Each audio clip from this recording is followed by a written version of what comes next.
देखिए, भाजपा ने कृषि बिल पास कराने के लिए राज्यसभा में ध्वनिमति के आड़ में किसानों की भी आवाज़ दबाई है और विपक्ष की भी आवाज़ दबाई है।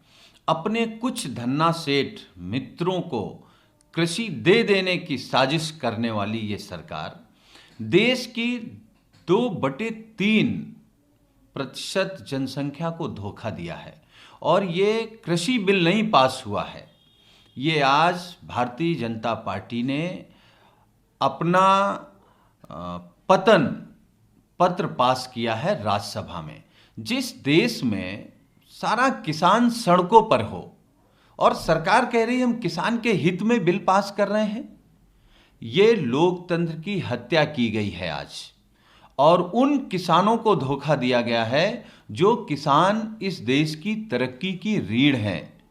और भाजपा ने आज साबित कर दिया है कि वो किसान विरोधी है। जितने भी लोग आज इस बिल की प्रशंसा कर रहे हैं भारतीय जनता पार्टी के नेता, उनमें 90% नेता ऐसे हैं जो यही नहीं जानते हैं कि इस देश में किस मौसम में कौन सी फसल किसान बोता है, कैसे बोई जाती है, कैसी काटी जाती है, वो लोग ज्ञान दे रहे हैं कृषि बिल पर।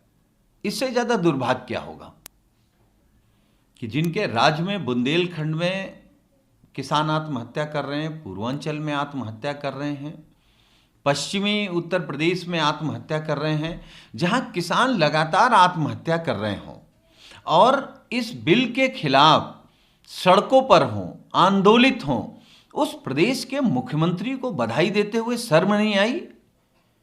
और योगी जी कितना जानते हैं किसानी के बारे में? कितना जानते हैं कि किसान कितनी मेहनत करके अपनी उपज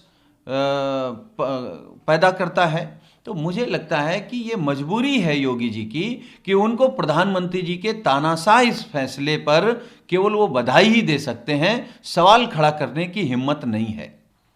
कृषि बिल पारित हुआ है ये अलोकतांत्रिक तरीके से, क्योंकि पूरा विपक्ष आपके खिलाफ खड़ा था, आवाज दे रहा था, बिल के खिलाफ बोल रहा था, लेकिन जैसे तानाशाही रवैये में। ये लोकतंत्र की प्रक्रिया नहीं है।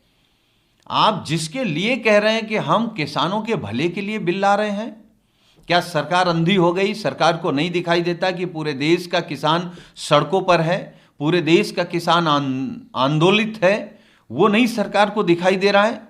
सरकार की आंखों में घमंड की पट्टी बंधी है और ये घमंड की पट्टी इस देश का किसान इस सरकार को सबक सिखाएगा। देखिए, उत्तर प्रदेश में माननीय मुख्यमंत्री जी एक काम में बहुत माहिर हो गए हैं, काम चोरी करने में। माननीय अखिलेश यादव जी के जितने भी उपलब्धियां थीं वो चोरी करके आप अपने साबित करना चाहते हैं। आपने एक्सप्रेसवे पे अपनी पट्टी लगा ली, आपने मेट्रो पे अपनी नेम प्लेट लगा ली, डायल 100 पे अपनी नेम प्लेट लगा ली। अरे कुछ आपने किया है 3.5 साल में। और फिल्म सिटी की बात कोई नई नहीं है।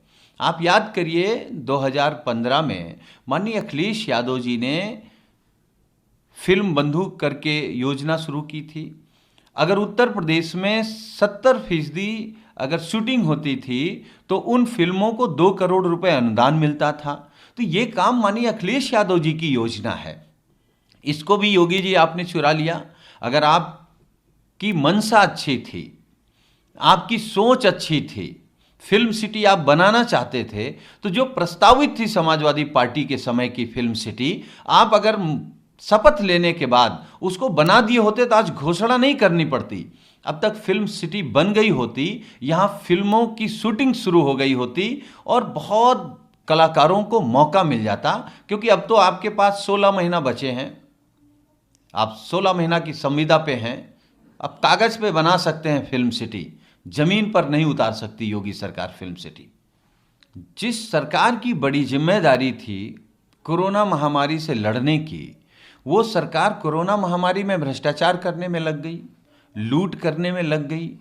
पूरा प्रदेश लूट गया कोरोना महामारी में माननीय योगी आदित्यनाथ जी के नेतृत्व में, उनकी टीम 11 के नेतृत्व में। हमको तो लगता था कि माननीय मुख्यमंत्री जी और टीम 11 प्रतिदिन समीक्षा करते हैं कि कोरोना को कैसे रोका जाए। अब समझ में आया कि प्रतिदिन ये समीक्षा होती थी कि कितना प्रदेश लूट गया है और कितना प्रदेश सभी लूटना बाकी है, उसको कैसे लूटा जा सकता है। योगी जी के नेतृत्व में जो उत्तर प्रदेश में लूट हुई है, इससे ज़्यादा शर्मनाक बात क्या होगी।